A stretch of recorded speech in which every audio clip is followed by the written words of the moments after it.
Hello and welcome, and thank you for coming. I truly appreciate it. I'm Patrick Longo, and I'm here at the beautiful Proctor's Theater in Schenectady, New York, and I'm here to talk about my Kickstarter campaign. Most people spend their whole lives trying to understand who they are and what purpose they serve. Cassandra will take 3.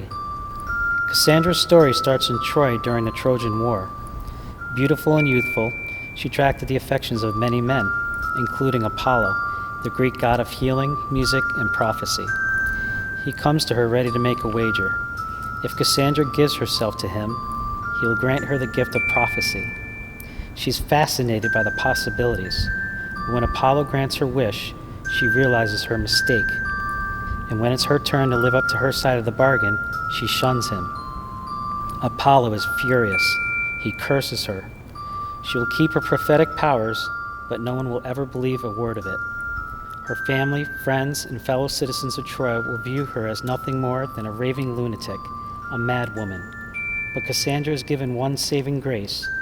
During her trial on Mount Olympus, the gods grant her 2 more lifetimes, 2 more chances to make things right and break the curse. Cassandra is pulled through time, from ancient Troy to Depression-era New York City to present-day San Francisco. She must convince humans of their own free will and, accordingly, their ability to either destroy themselves and the planet or to shape a better future. The fate of the world is in her hands. Cassandra the Musical was something I started about 12 years ago. It's been a long road, but I've now completed my first final draft of Cassandra. The musical itself is practically a review of Western-themed music. There's a rock song, and there's a jazz song, and there's a barbershop quartet song, and a blues song, and all this music that I've grown up with and loved. Right? This is because she actually travels through 3 lifetimes. Each lifetime, that music is reflected purposefully for what lifetime she's in. And of course, because there is some rock music, there are some rock gods. In Cassandra, a lot of the gods are either Greek gods, corporate titans, actual rock gods, and or politicians, all people who have power. The first step is to perform a small performance at the Troy City Music Hall, which is world-renowned for its acoustical properties. There's really only enough room for an orchestra and a few singers up in front and a chorus in the back. And I think that would be the best way to present Cassandra at first, to show people this is what's coming, this is what we have in mind. And the second step really is to take it to Proctor's Theater. And Proctor's Theater is the premier theater in the Capital District where I grew up, and has a real personal attachment for me.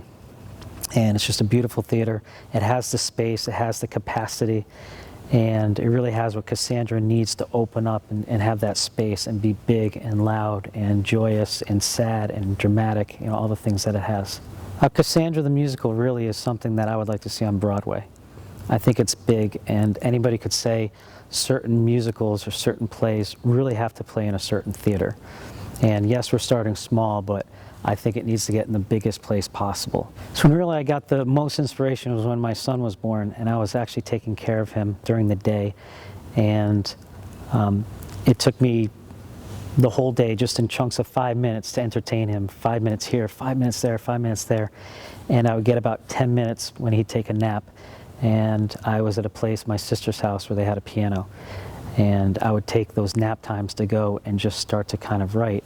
And the inspiration struck, and I think having that, my son, and knowing that I want a better future for him, I wanted to be able to tell him, Daddy had this big goal, and he wanted to show you that whatever you dream, whatever you put your mind to, you can actually do that. And that's what we have for you. Thank you so much for coming here. I truly appreciate your time and your effort and your interest, and this is going to be a very exciting project. There's so much to do, and I'm really looking forward to it, and I'm really hoping that you will be a part of this. Together, we can build this and a better future. And I'd like to see you in the very first seat, on the very first day, on the very first show. Thank you so much. I appreciate it.